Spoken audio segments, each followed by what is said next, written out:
Back to game number 2 of the series. We have got a pretty good one on our hands at the moment as we pause the music accidentally. There we go, making sure things continue. Literal Monkeys and the Tortugas will be continuing on their game 1 into game number 2. The Tortugas, you don't see it right now, but you should see it updated in just a second, getting a fantastic win over Literal Monkeys, and we'll see if they can pull that off again. And a lot of it came out of the draft phase. You can see Literal Monkeys once again banning those ADCs, the Kai'Sa, the Draven, and this time taking away the Ezreal as well. Yeah, all 3 bans on 80 carries. I'm 5 out of the 6 initial bans being on the 80 carries. The Prio pick Sejuani, which is really interesting.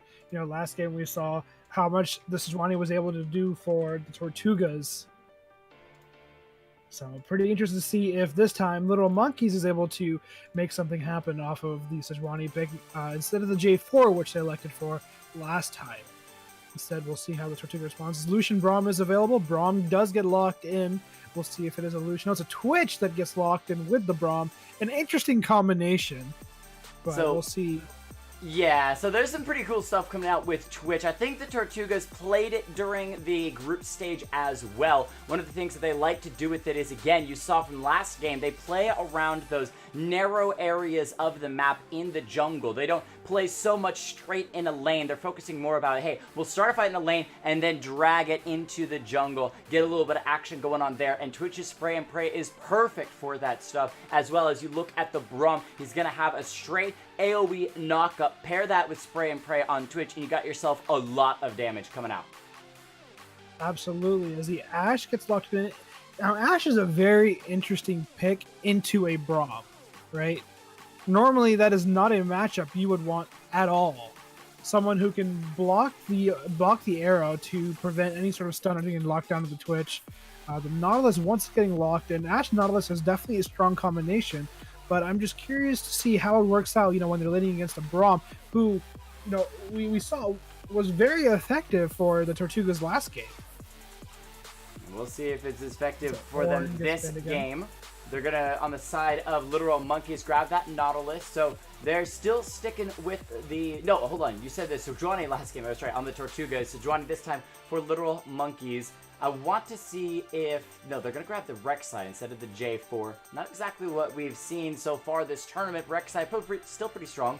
Great knockup potential, great early game and late game execution, chasing squishy members down like the low mobility Ashe. So keep your eyes on that as the Lux ban comes through from Literal Monkeys. It seemed like both teams are saying, you know what, we're going to ban the champions, you know, are strong like that Braum, and then just ban whatever you were playing last game. The Zoe, the Lux taken off the table, so now the Tortugas grab the Zillion for that mid lane.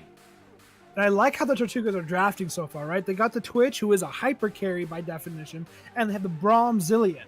So their goal is to keep this Twitch alive.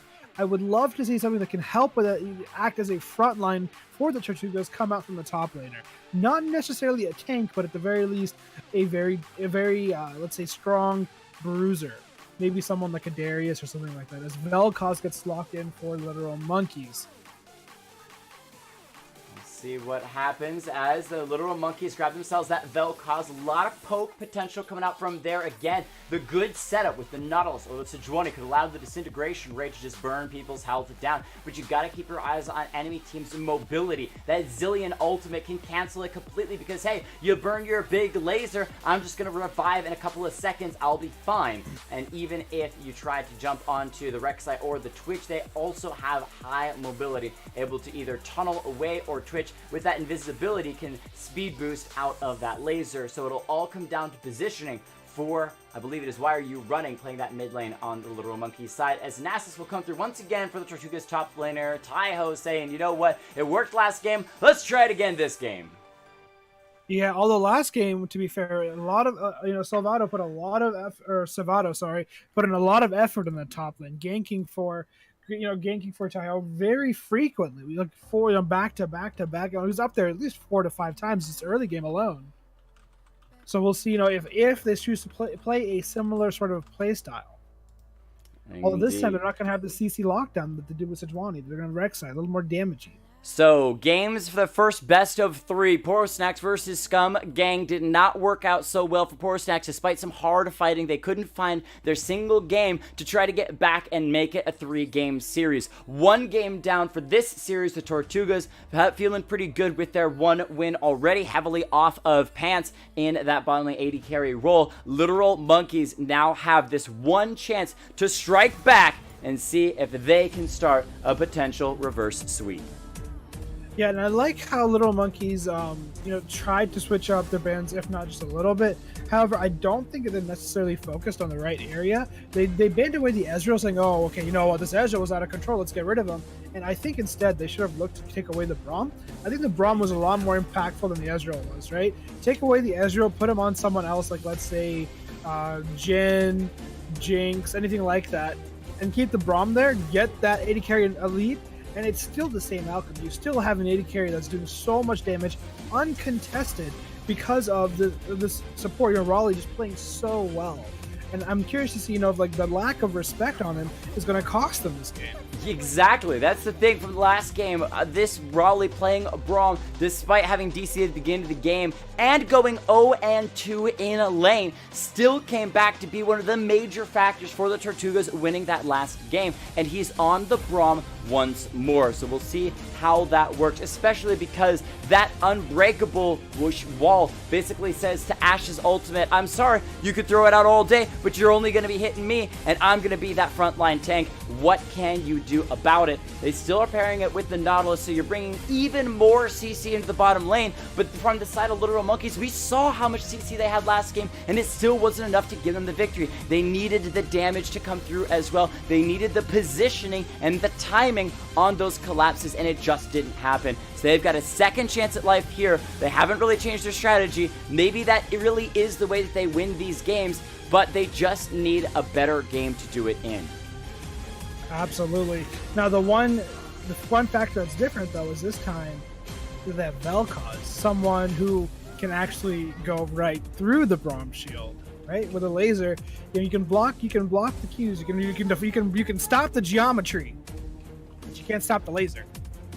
Right, exactly. So you know that you're going to be able to at least have some of that burn through damage by the Vel'Koz. However, even if that damage is coming through, the concern is on the side of the Tortugas, that Zilean ultimate. An excellent pickup in response. And actually, I think it was the Vel'Koz was picked into the Zilean. But either way, Zilean still a good champion to have when that Vel'Koz laser is tearing through your team. That ultimate basically just saying, you know what, feel free to kill my ally. I'm just going to bring him right back, and then we can turn on you knowing that you don't have that up and available. Once again, though, I want to look at these junglers. Pakapal, J4 didn't work out so well. Now on the Sejuani has that guaranteed ultimate, and we saw from last game, the early plays looked good for the Sejuani. We'll see if Pakapal can do better this time around with that champion, as Savado locks in the Rek'Sai, a little bit slower, but just as strong ganks with the flash knockup with the Unburrow. So, has to expend the flash to be able to do it, but it's incredibly strong gank. Absolutely. And the one thing, for Little Monkeys that's different from last game is this time they have a lot more options on where Pakapal can focus on. Last game, it was basically you need to be in the bot lane, and that's what you need to do. This game, he has more options, right? This game, he can choose to go mid lane if he wants. He can play to the top side of the map, looking to go for, let's say, an early rift or something like that. Because he has Urgot, someone who can clear rift very quickly, and Vel'Koz, someone who has more presence in these sorts of fights than Zoe does early on. Because instead, Vel'Koz comes online, about level 4, level 5 starts coming online. Once it's level 6, the true damage starts hitting like a truck. Whereas in the last game, Zoe's more of like a roaming sort of mid lane champion. So that forced Pakapal to come to the bot side. I think having those options this game is really going to be a big factor. Now, unfortunately for them, the Tortugas do have Zilean, someone who can be quite a nuisance to gank. Speaking from experience, as someone who jungles quite a bit, he's just so fast because he always has a speed buff. Not only does he have a speed buff, he can speed buff, do the reset, and then slow you. So you're withered and he's fast. It's like a Malphite. It's like movement speed is stolen. So you really have to be you have to lock him down. But between Vel'Koz and Sejuani, they do have, if Vel'Koz is able to land the Tectonic Disruption, they will be able to get a kill on Zillion. So I'm curious to see what happens there. But for the Tortugas, right, now they have Rek'Sai, who's a lot more of a bruisery sort of jungle, can look for these skirmishes a lot better than Sejuani can. I want to see Rek'Sai challenging Sejuani wherever Sejuani goes. And counter ganks are so powerful with Rek'Sai. I want to see Rek'Sai, playing to the bot side of the map. I still think Salvador needs to leave Taiho alone in the top lane. He didn't last time, and it worked well for them because of how well Rayleigh and Vance worked together last game. But ideally, I would like Salvador to focus on Pants this game. Get Pants online, right? Get the Twitch fed, get him into hyper carry status, and then just let him carry the game. Because that's the great part about a hyper carry. They can hyper carry just earlier and earlier the more kills that they have. Before we run out of too much time, let's go ahead and roll through the players and their champions for what might be the last game of this best of 3 series. For the Literal Monkeys, once again, they've got Quest for Ions taking that Urgot to the top side. Pakapal on something a little bit different with this Sejuani in the jungle. Why are you running on the Vel'Koz in the mid lane? Traxxon looking for his pentakill versus yesterday, where I think he got a quadra on the Ashe. And Zufo rounded out with Nautilus in the supportive role. And for the Tortugas, we have Tejo on the Nasus. We have Salvado on the Rek'Sai. Great now, we're changing it up a little bit, running the Zillion in the mid lane, opting for more of a supportive sort of playstyle. Pans on the Twitch, looking for a second pentakill. Picked one up last game on the Ezreal. Gonna pick a hyper carry and try to get another one this game. And Rayleigh returning on the Braum, who he did so well with last game. All right, so with the new compositions that you're seeing, right, I definitely want to favor the Tortugas yet again. And a lot of that is off of the champions. We already saw do well last game. If it ain't broke, don't fix it. The Braum and the Nasus. They also have, the 5v5 powerhouses of the Twitch, the Zillion AoE bombs, and Rek'Sai for getting to that back line, the squishy Vel'Koz, the squishier Ashe. What are you looking in this top lane? That Urgot Quest for Ions did pretty well soloing out against the Nasus, even in a 2v1 situation, still found a kill and was able to escape. Is there anything that Urgot needs to do to even more win this lane to the top side to guarantee that he's coming out of lane with enough power to actually win the game for his team? Yes, 3 words. Vision, vision, and vision. Right. The problem last game was he was blindsided all the time by Salvado, who was come up there and shut him down and kind of keep him from snowballing the lead. He needs to work with Pakapal to ensure that they have vision, right? If Pakapal is going to put the top side of the map, the one benefit they have is that Urgot can push in the wave into Nasus and roam into Salvado's jungle with Pakapal. And they can look to pick off Rek'Sai, they can look off to steal camps away, just set up vision. Vision, when you have a lane that is guaranteed to win, it's all about the vision. If you know where the enemy mid laner or jungler is, and jungler is. Yeah, and then you should theoretically just win. At least in the lane you face. All right, well, let's see what happens as we're loading into that game. I want to see the Sejuani moving forward, but the best thing from Sejuani that I could see this game is control over those Scuttle Crabs. Not only are they that free vision, but they also have that ability to give you that speed boost so you can move around between those lanes a little bit faster. We're talking about the control that Literal Monkeys need to have this game to actually find themselves a win. Using those Scuttle Crabs for the vision and the movement is going to be able to do that. So start by controlling your own jungle and those Scuttle Crabs, and then carry that forward into the lanes. Yeah, it's a couple interesting things to know Keystone-wise. Actually, Zillion, Great Anatomy electing to run Airy, and Pants choosing to run PTA, press the attack. I would have expected Comet and Lethal Tempo, respectively. So curious to see how that works out for the mid lane and AD carry of the Tortugas. All right, well, we won't see any fancy and fades from Little Monkeys. Even though it gave them a first blood kill last game, it wasn't enough to actually get them a victory in the game. So they're going to be playing safer this time around. Once again, the 5-point start. There's 3 members from the Tortugas towards that bottom side, pinging out the fact that Nautilus is sitting in the middle. He's the guardian of the entrance to Literal Monkeys' bottom side jungle.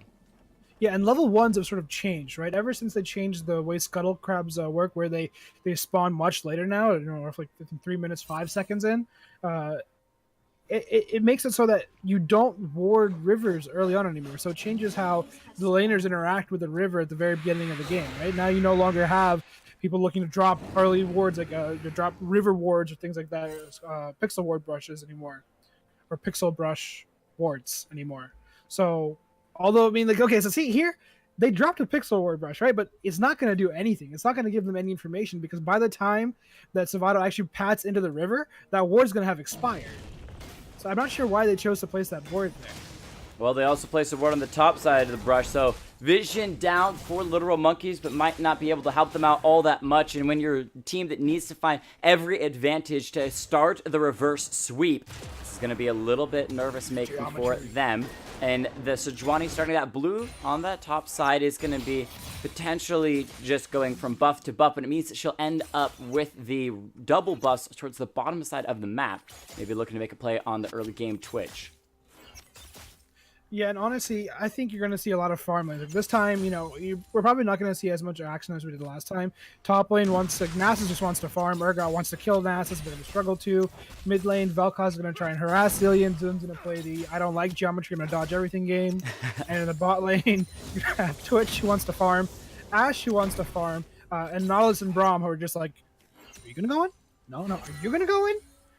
I bet you won't. Bet you won't. We'll see what happens as the Nautilus level 2. I think there was an opportunity to potentially hook that Twitch, but decides not to take it. Instead, maybe look for that level 3, which is really when Nautilus comes online, because he's got not only that shield, but also the AoE slow as well.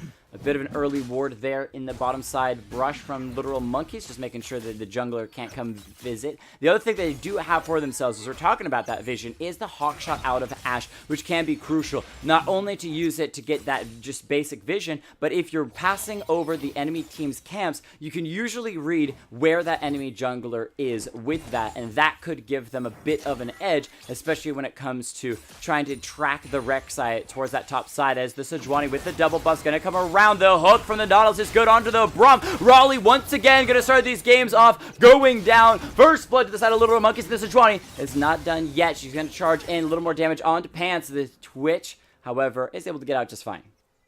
Yeah, a lot of things to talk about there. Things I didn't like. There was no need for Pakapal to take a kill. That was a dead Raleigh.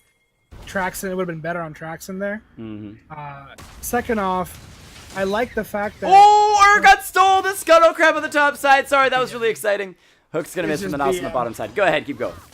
When Pakapal continued to pressure onto Pants, which as you should have, he had the slow and everything, it seems like there was a bit of a lack of communication there. If Zufel and Traxon both pushed up alongside Paul, they could have at least forced a flash from Pants. So they definitely need to work on the communication there a little bit more, and also they need to focus on, okay, who are we trying to get the gold onto right now?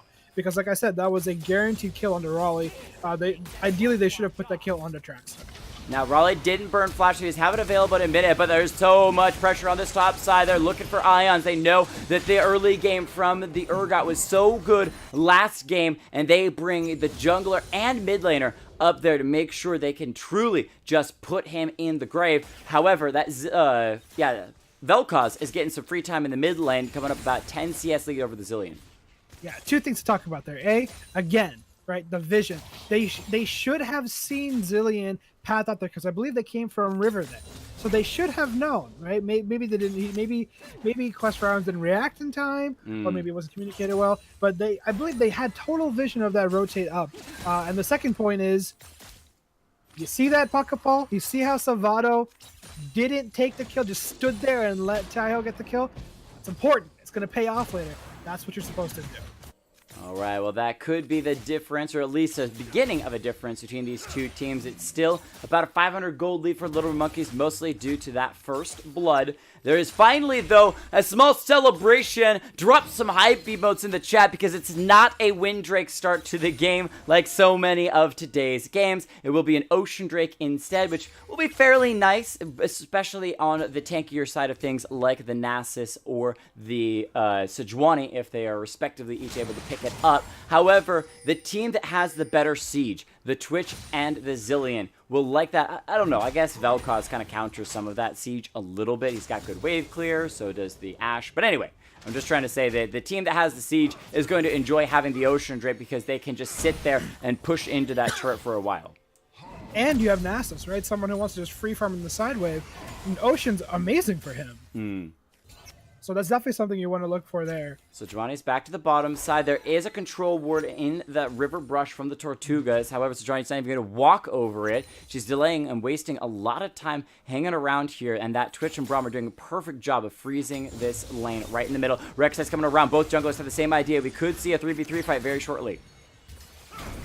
Braum going to try to step forward, make a gank. The Sejuani waiting just for the right moment to engage. Now's the call to go for it because the hook from the Nautilus is on Twitch, forcing him to flash immediately. The Ignite's ticking away. The Rek'Sai's taking too much damage. She's been stunned up and will go down. There's only level 5s. So you don't have level 6s yet as Pokepal flashes away the TPs from the Vel'Koz and the Nasus in the bottom lane. The Zillion ultimate is called, keeping the Rek'Sai alive. He will be coming back up. Pokepal's so low health, but there's no ADC here to try to get that kill. The Nautilus as well dropping low. The Vel'Koz ultimate has already been burned, and with that Zillion ultimate keeping Rek'Sai alive, the members of the Tortugas will back away. However, the Urgot in that top side held his... No, I think his TP actually got canceled. Not sure how his have it TP... available. Oh, because he TP'd back to lane. Okay, early. so he will get some free time on the turret, and the side of the Tortugas then say, okay, if you're going to be down a man, we're going to start up the Ocean Drake. But this is a pretty scary situation for them. They're kind of low. Braum's running kind of low. Nast is backing off here. Gets his back canceled by the dragon. Ocean Drake down to about 1,000 health. The Nautilus and the Ashe are coming around the corner. Ashe has full vision on this area. They know what's happening. Vel'Koz is here. This Sejuani coming in. Won't be able to be in time to try to steal away the Ocean Drake. And now the Nautilus super tanky, but slowly being ticking down. The Sejuani goes over the wall, but it might be going into a 1v5. The Twitch speed boosting is through way up to the Ashe. Takes her down, and what started out a great thing from Little Monkeys defensively. The bottom side ends up disaster when they fight over the Ocean Drake. And again, that comes down to communication thing there. I think that Little Monkeys had the setup they needed for that, but they were way too split for that fight. If they had grouped together, had coordinated that a bit more, I think they could have came out on top in that fight. Well, I agree with Experiment626 in the chat. Let the Ocean Drake go. When you're split up on either side, you don't have ultimates yet. Again, Traxxon, Zilfo, still sitting on those level 5s. Did not have those ultimates to engage in that type of a situation. Just let the Ocean Drake go. Yeah, you don't want to, but you got to. And in the end, they lose both the Ocean Drake and their bottom lane, and that gives a bit of a advantage for the moment to the Tortugas. However, we still have about 1,000 gold lead for Literal Monkeys. And the difference this game is, at least top side of the map, is we have the 30 gold deficit, but we also have a 2-0 Nasus. So the gold isn't crazy far apart this time. Again, the Merc Treads rush, I am going to critique it a bit. I think rushing Bramble Vest into Urgot is much more effective. It is, if once you get Bramble Vest into Urgot, especially with a champion like Nasus, you just win the lane. It's that simple. Build it, prevent Urgot from being able to use Purge on you. It is so powerful. You have an armor shred ability built into your kit as Nasus. Oh, is Rek'Sai's looking for the Braum gonna jump forward, throws his ultimate, will catch out Ashe despite her flashing. A very poor flash out of Traxxon, will go down. The Sejuani, they're trying to save the Nautilus. They're dropping the Rek'Sai low, and he's gonna be hit by that Nautilus ultimate. Ignite takes down. Zilfo picks up one in trade, but it's the ADC for the enemy team jungler. A great response though by Sejuani coming in the nick of time to help get one back. Yeah, but it's the little things that'll start adding up, right? So even though it was a 1-for-1 trade, the gold went onto Twitch for the Tortugas and onto Sejuani for Literal Monkeys. Or was it Nautilus? It was Nautilus. He got it with the Ignite. Yeah, Nautilus, but it wasn't Traxxon, right? It wasn't the Ashe. Pokepal. Oh, wait, they're sitting in the push. Seeing if she can make another play. However, Zillion is going to be coming around from the Tribe Rush, so keep an eye on him. If he speeds his way into the lane. They're waiting for the Ashe to come up. She's got the level 7. She doesn't have a check. Sejuani's going to come from behind the Twitch. They're going in for the engage. Goodbye to Pants once more as the Braum now having to run from Pokepal. Sejuani looking to land those stacks. There's the CC Sun. The Nautilus freely helping Traxxon to pick up that second kill for the Ashe. Beautiful play, and Pokepal investing an insane amount of time in the bottom lane, but knowing that the enemy team jungler was dead gave her the ability to spend that time. And I think if you were Pants there, you just have a bunch of question marks around your head going, wait, what just happened? Where did that Sejuani come from? We could have sworn that she had recalled, but no, comes out of the brushes, and that's why it's so good if you're the support. Riley's done a fantastic job in game 1 of this series, and even in game 2, he's made some good plays, but you got to be checking those brushes. You got to be walking in. You've got control over the lane. Just take a quick step into that brush, just to be sure. Somebody might have TP'd in, who knows, on a ward. Yeah, now one thing to keep in mind, though, is that, we are still 11 minutes, 12 seconds in. Tower platings are still up, and Urgot has collected quite a few of those tower plates. 3 of them, which is, that's a significant amount of gold. 480 gold is nothing to laugh at. Well, yeah, I want to check in the gold graph. He's got about 300 gold, maybe 400 gold over this Nasus, so a little bit, maybe a small item up. But we'll see where they can actually take that, and if he can find further leads with that, as those 2 kills on Nasus are kind of keeping him definitely in this game. Sejuani, might see Nasus running around behind enemy lines. But again, it's itemization that's so crucial here. That even though Urgot has a small... Oh, it's like, I'm going to look for Nasus here. This is so risky. The Rek'Sai here gets a knock up onto the Sejuani. Taiho's going to start the ultimate. He's stunned up for the moment as the Sejuani has yet to throw out the Glacial Prison, but they've got the ultimate from the Urgot. He's going to get a double kill. Quest for Ions leading strong in game number 2. There's the disintegration rate coming out of the Vel'Koz, dropping the Zilean low, but it's not going to be a kill. Yeah, absolutely. And again, what I was mentioning before is the itemization is so crucial here, right? Even though before those 2 kills, Urgot only had roughly a 400 gold lead. Difference is that with the gold he's sitting on, he had Black Cleaver available to him, whereas Nasus, who elected to go for Merc Treads, only had enough to get Sheep. So in the end, Urgot would have had total advantage in that lane because of itemization. A lot of these matchups, especially in top lane, you'd be surprised at how much of it is just dictated by itemization. Even in disadvantaged lanes, there are always items you can build to help in most scenarios. We'll see as those buildings continue to build. The Urgot going to be backing. Let's see what he decides to finish with that back. It's the Black Cleaver and completed boots, plus starting up that Sterix gauge, looking to be not only tanky, but also that damage-dealing front line. Is what we said at the beginning as we were talking about the build potential, the bruiser options on that Urgot, the bruiser option for the Sejuani, who's coming in for a gank at the bottom lane. Chenical Arrow is going to miss onto Pants, and now the turn for the Tortugas, trying to catch out Sejuani, but a great Arctic Rush will get her out. Hold on, the Braum ultimate going to lock them in place. TPs from the top laner. Urgot coming in as well as the Zilean. Doesn't get there in time to save the Braum. The Braum will go down. Rek'Sai also drops the Ashe, able to pick that one up as the chase continues. Urgot with the toss back. He's got the Twitch. The Zilean ult will allow the resurrection to come through, but every one of the member of Little Monkeys is just waiting for him to come back up. He burns the flash and heal immediately after getting up, so he will survive. But man, a lot of spells burn, a lot of pressure from Little Monkeys as they can move in now onto the bottom lane. First tier turret getting those plates as well. They've got 2 seconds, 1 second, and the plates are gone. Yeah, absolutely. And again, we see here Rek'Sai not really respecting the enemy team at all. Just blindly waltzed right into Tri-Brush, knowing Sejuani is there. Just gets instantly deleted. You gotta question that just a little bit, saying, I don't know if that was a little bit of BM coming in from Rek'Sai, in my opinion. All right, excuse me as I've been reprimanded by chat. It is a frozen mallet that will be coming in on the Urgot. I don't play top lane. I'm doing the best that I can. However, I always like to learn, so appreciate that correction. It is a Mountain Drake up and available on the map, and pressure definitely for Literal Monkeys as well with that bottom lane. Good pressure. They weren't able to secure the first tier turret, but they can come back and respond against Sejuani once again on that bottom side. Yeah, absolutely. And if we look at the gold difference just a second, we have majority of the gold actually in the jungle and top lane this game. Very different than the last game where it was entirely in the bot side of the map. With Urgot and Sejuani now having significant leads over Nasus and Rek'Sai. So at this point, I mean, if you are Literal Monkeys, I want to see Pakapal looking for this rift now. Saying, okay, we have this rift, we need to break mid. If we can break mid, we can open up the map for more rotations. Well, I mean, Urgot said, all right, I hear you. I'll do it. Oh, it's such wonderful. You know what's funny, Jake?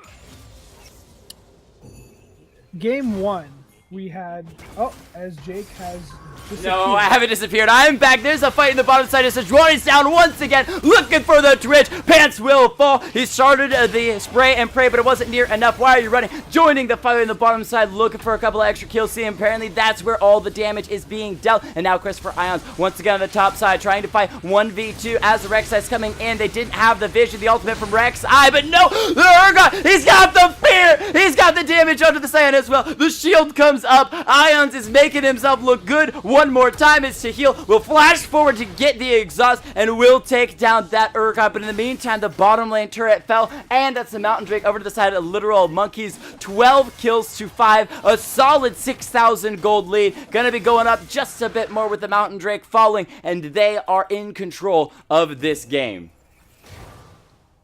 Yeah, absolutely.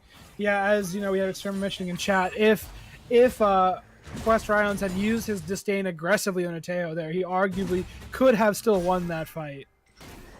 But chooses to try and get away, says I don't want to risk it, I've got a bounty on my head, but unfortunately ends up dying anyway.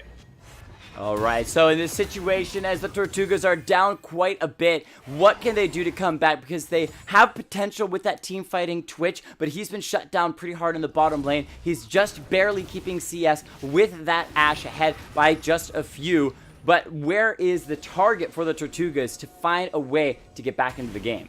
Yeah, absolutely. And again, their win condition is still Twitch, right? So Nasus is doing well, and that's great, but he is not the win condition for them. He cannot, in the face of Urgot and Vel'Koz, stay alive in this team fight. They have ways of dealing with him. They need Twitch to come online. They need to get Twitch 2 more items. They need to get another attack speed item on him, and they need an IE on him. Once he has those 2 additional items, then he really comes online and sort of enters into carry status. So either they need to look for fights that allow Twitch to gain an advantage, or they need to just turtle it out and let Twitch farm. So keep that Twitch in a side lane, getting as much farm as they can, but also protect him. Have the vision layered enough that Sejuani can't sneak in, because she's been that factor for literal monkeys, being able to find these kills onto the Twitch again and again. The Rift Herald is started up by the monkeys. They should be able to secure it. Rek'Sai around the corner, but it would be so dangerous for him to try to dive in and might steal that away, and no, he will not take that. As I was saying before, what's interesting is, in both sets, this set and the one before this, the order of the dragons has been the exact same. 3 Cloud Drakes in game 1, and then an Ocean and Mountain in game 2. It's an interesting observation. Maybe not quite as RNG as we may have originally thought. Conspiracy? Ooh, scripted. Riot scripting our games. What's going on? As the Shelly will knock down the mid lane first tier turret. A little bit more gold back into the hands of the monkeys. Shelly will be knocked down very quickly afterwards. No Shelly dancing games today, at least so far, as the Tortugas continue to just bleed this gold little by little here and there. Yeah, absolutely. And I think, like, if at this point, Little Monkeys, they have the lead they needed, they need to look to just carry this forward. They need to keep Urgot in a side wave. They need to group. They need to look for picks using Sejuani, Nautilus, and Vel'Koz. Whoever they catch, they should be able to just nuke through them. They have Ashe Arrow. They have Nautilus hooked. They have the Nautilus ultimate available. They have Vel'Koz. They have, excuse me, multiple items in Vel'Koz's kit to be able to do slow, knockback, etc. Sejuani, again, another CC. She's called the CC Queen for a reason. In fact, they have the CC King and the CC Queen. I don't know. Sejuani respectively. Leona's a pretty good CC Queen, if I say so myself. Well, so. Nautilus is considered the CC King because every single one of his abilities applies CC. And I believe next up after Nautilus is Sejuani, who is 3 out of 4. Oh, and Leona technically has 3 out of 4. Her Zenith Blade does hold people in position for just a little moment. Oh, I guess you're right. Well, maybe we'll have to have a Leona versus Sejuani 1v1 at some point to see which CC Queen actually comes out in the lead. And it's probably Sejuani because she also does damage, whereas Leona really tickles, and that's about it. Relies heavily on the team to follow up. 7,000 gold lead for Literal Monkeys as they have slowed the pace of this game down to a crawl, which isn't the end of the world for the Tortugas because, again, it's allowing this Twitch to pick up farm. He was in that bottom lane earlier, 173 farm at the moment, and any time that he's able to pick up that farm and get a little bit more gold, it's good for the Tortugas. Absolutely, as we have another Mountain Drake spawning next. It'll be really crucial. You know, you start entering in a really dangerous situation if you let Little Monkey's got a second Mountain Drake because it basically guarantees them a Baron rush. The second that they try and commit more than one person to contest Urgot in a side wave, it's very easy for Little Monkeys to just burn the Baron. Like with two Mountains and Ashe of Vel'Koz true damage, just 20% health damage, they will mow through that. Laser. Especially because Ashe already has Runons. Yeah, so she definitely has a lot of attack speed. She's also able to wave clear extremely well at this point with just those 2 items. The Twitch still waiting on his second item.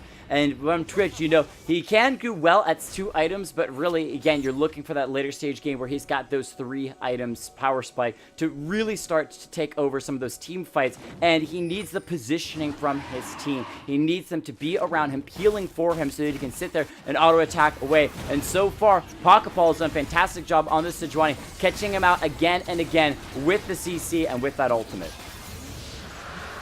Yeah, and with the uncontested dragon, it's going to start, if you are the Tortugas now, you're kind of nervous. You're like, they've got 2 mountains. We have an ocean, yes, but they've got 2 mountains. They can just mow through Baron, and once they get Baron, and they have Baron and, again, 2 mountains, they're going to mow through towers.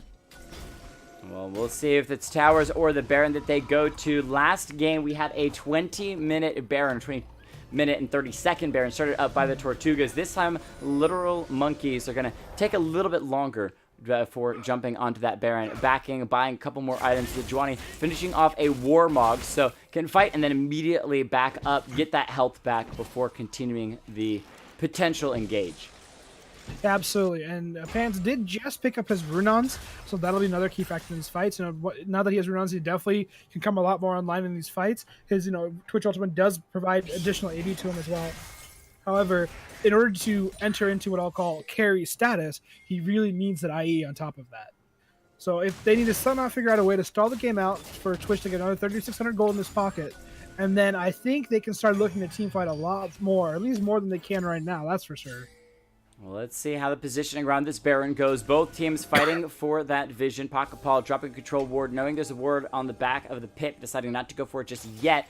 Maybe trying to bait the Tortugas into fighting around it. Zilliant head to the bottom lane, but he's got the TP, so can join for a fight. Nass is still sitting on that top side. So no, what we haven't checked in with, want to check in his stacks to see how well he's doing. Hold on, we'll have to do that for a moment. Rek'Sai stunned up for a moment. Goodbye to Sevado. Taking the enemy team jungler down. That says it's time to turn on to the Baron. However, the Tortugas still may be looking to fight this. It's Twitch and the Braum are here. Nass around the corner. He's got a bunch of stacks on that Q. He could try to steal it away with that. Oh, yeah, Zillion ultimate going to come in as well. Braum ultimate just to get a little bit of CC down. Is anyone going to go in for the Baron? No, they're instead looking for the fight around the Urgot, who's just going to be tearing up the Nasus first. The ultimate comes out, but he's going to have the Zillion ultimate. The Urgot is gone. The fight is going in the favor of the Tortugas as the Twitch is stepping forward. The flash from Braum trying to find a slow one to the Ashe. He's done it, and now the Twitch can take out into Sejuani. She's flashing over the wall. The flash from the Zillion to try to chase down as well. The bombs aren't going to connect just yet. The Ashe is extremely low, but the Twitch focusing on the Sejuani, hopping over the wall, leaves her alive. The flash now from the Nasus says he's looking to try to close this fight out. The Twitch is getting shot by the turret. He has to back away, bruises the heel. The turret shot will not take him down, and the too far dive by Nasus means that he will fall, and the Ashe gets a double kill throughout that fight. In the end, I think it was just a 3-4-3 as the Rek'Sai went down at the very beginning before the Baron was even started up, but Baron is still in the hands of 2 members of Literal Monkeys. And that played out exactly how we were talking about early on in the champs, like saying, Zillion has 2 options. He can either ult Twitch, the hyper carry, or he can just as well ult Nasus, the frontline tank who can, eat through a lot of that damage. And the thing is, even though Urgot was able to pull in Nasus, even if Urgot didn't die before the execute went off, he still had Zillion ult on him, so he wouldn't have actually died, right? He would just came back to life. This fight would have continued the way it did. So I think that, as this game goes on, it is possible for the Tortugas to wiggle their way back into this game. We still not out of the fight yet. That was a 4v5 when we saw how that went. Now only Ashe and Nautilus have Baron left on them. Yeah, I would have liked to see that Twitch focusing a little bit better by jumping onto the Sejuani. She's the tank. She's got so much CC, and she's going to kill off the Warmogs. It's not exactly the best target to jump on, and she's going to try to catch out the Braum, even throwing in the Glacial Prison. But Raleigh just absorbs it and walks away. Yeah, absolutely. But now they do still have 2 members of the Baron, so they can group up here in the mid lane and try and siege them down between Ashe and Vel'Koz. Nasus is not split pushing on the top side. Rek'Sai is actually up there in the jungle as a huge wave is pushing to the second tier turret of Literal Monkey in the top lane. And both teams kind of positioning around this potential Drake. I want to check in very quickly before the fight starts. It is a Mountain Drake. Triple mountains for the side of Literal Monkeys would be impressive. However, Sejuani wanted to start the fight. I have going, and the ultimate, from Vel'Koz going to be canceled by the Braum. It still made sure that the Braum goes down. Zillion ultimate going to be used to make sure. I believe that is the Twitch. No, he's on the backside. No problem. Still going to be shooting away, but he has to back away. His rest of the team has fallen, and Literal Monkeys are now moving forward. There is only one member of the Tortugas alive. They still have the Baron on the bottom laners, the Ashe and the Nautilus, and they can crush down the second tier turret in the mid lane, maybe even get an inhibitor off of this play. Well, that's definitely an inhibitor going down, 100%. They have enough time to. They might even push past it. They might look to end the game here. There's about 12 seconds on the Rek'Sai, 3 on the Braum, so he's going to come back up. The tank and defense for the side of the Tortugas will be available, so Literal Monkeys decide to back away instead, focusing on that Mountain Drake. But after game 1, in which things were looking pretty rough for Literal Monkeys, they have done a fantastic job of coming back in game number 2, putting their stamp on it, an 8,000 gold lead, and seeming a lot better. This should make for a very interesting game 3. However, as we said before, the Tortugas not out of it yet, but they will be if they continue to lose these 5v5 fights. Yeah, and again, like in that fight, they did not have the setup they needed. Right now, you have people starting to itemize their builds against the Twitch. You have now the Bramble Vest on the Sejuani, which was crucial in that fight. Twitch lost most of his health just by hitting himself off of that Bramble Vest in that fight, because all he was doing was hitting Sejuani. So it's not an ideal scenario, right? Like if you're Twitch, you can't be stuck in that 1v1 situation against the Sejuani there. Even if you have you need armor pen before you can look to be in that situation. Either Braum needs to peel the Sejuani off, so allow Twitch to get into the side of the fight, or Twitch has to use invisibility a little from a more let's say creative angle to try and get into the fight and mow down either the Vel'Koz or the Ashe. It is required for him to do that. I also like the fact that this warding coming out from Literal Monkeys is so good. They're dropping these mid-lane wards. Now, that's something you see very often, especially in lower elo. But look at how much vision they're getting over the Tortugas' movements with that mid-lane ward. It's a simple thing, but it can help you out so much to know where the enemy team is moving to so that you can respond appropriately. They've got Urgot splitting on that bottom side. We'll see how far he pushes that forward, or if it's just that farm to the river and then head and meet up with the team. Now, the one thing for Literal Monkeys, though, is that they now have triple mountain, right? So Baron is going to be gone in a second. Elder will be gone in a second. And then they can just destroy towers. They will mow through towers. So really, if you are the Tortugas, you have to wait till Twitch gets IE, and then you have to look for those team fights, right? You have Nasus, who now has 570 stacks. He's in a good place. He's up there. He's ready. He's raring to go. He's got Trinity. He's got... Oh, is he raring to go? He might be raring to drop as the Urgot. He just runs in circles around the shotgun kneecaps of the Urgot. You cannot be doing this. Urgot doesn't even take any damage. Taiho, hi-hos his way back to the base as the rest of the team gonna collapse. The Twitch gonna be hit with that Zillion ultimate, but immediately knocked up by the Nautilus, who says you're not going anywhere. Sejuani now has the stun, takes down the Braum. They're chasing it onto the Rek'Sai Savada, who's out of the base. This should be the end of the game without even finishing off Baron, the Zillion, the only member left up, but the rest of the team gonna try to make short work of him and these Nexus turrets. Yeah, I was confident Nasus were ready to go until I saw the Spirit Visage. Then I was just very confused.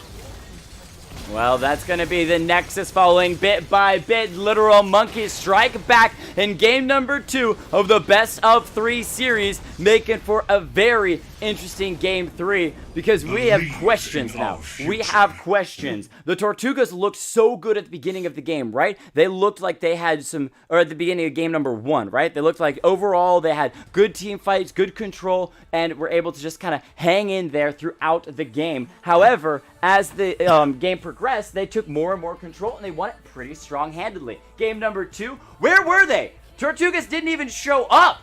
Pants gets ganked a bunch of times to the bottom lane. Grey Anatomy tries to make a TP with Taiho to the bottom lane, and they get nothing for it. They just didn't seem to even show up for that game.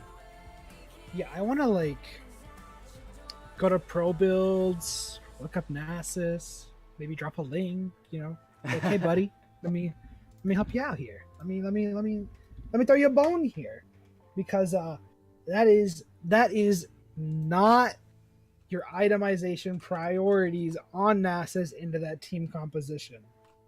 If you're laning against Arise and they have Vel'Koz and Sejuani, yeah, sure, fair enough. Rush those Merc Treads. Get that Spear Visage.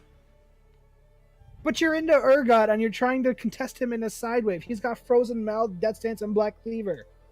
Yeah, gonna be a little bit more difficult to find your tank through that, as well as Traxon finally coming online in game number 2, 7, 2, and 11 assists. Definitely working out for Literal Monkeys very well. Feeling good about that game. Quest for Ions also showing up strong in the top line. Top side once again on this Urgot. Game number 1, a 2v1 outplay. Game number 2, a 2v1 outplay. Great stuff there. Now, we are about to set up for game number 3. Hold those mouses. Don't change that browser. We'll be right back. Right after the break. Oh, you just had to fill that in, didn't you? Oh.